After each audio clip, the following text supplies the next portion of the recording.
So in this video, I'm going to demonstrate how we can create a new portal login for a new member of staff. This will allow them to log into the portal and access their own phone line, and they can manage some aspects of it, such as looking at their call history and looking at their voicemail settings, and also viewing the call recordings. So as usual, we start from the overview page, and we're going to go to the Users tab. We simply click the Add User button. And in another video, we created a new user with the name of Jane Smith. So we're going to use Jane Smith again. And she has an email address, jane@example.com. You can create a default password for the user here, and when the user logs in, they can then have the choice to reset the password or generate a more secure one for themselves. There will always only be one option for the PBX, which is the name of your business, and we need them to be a portal user, which means they can log in and use the portal. There we go, the user has been created, and they should appear in our list of users. There we go, jane@example.com, and we can click on them and we can give them some permissions. So we don't want to give them any account permissions because that would allow them administration privileges, which we don't want them to have at the moment. So we can simply give them permissions on our company phone system.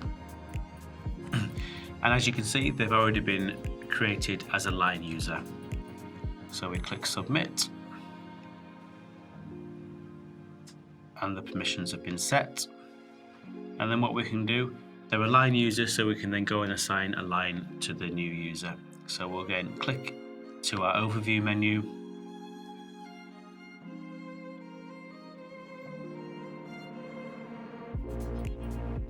Find our list of lines. And then what we can do, as we can see here, we have a line 2003 with no user assigned. We're just going to assign the new user to this line. Click Assign User. And then we have Jane Smith.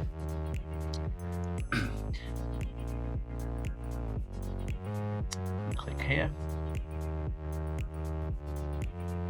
And now Jane Smith has been assigned to line or extension 2003. So just an example, I'm going to log out of the portal. I'm going to log back in as the new user, Jane Smith, jane@example.com.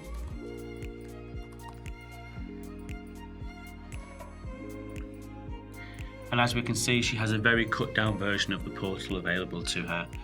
She is a line user, so she's able to see only her own VoIP lines, 2003 Jane Smith.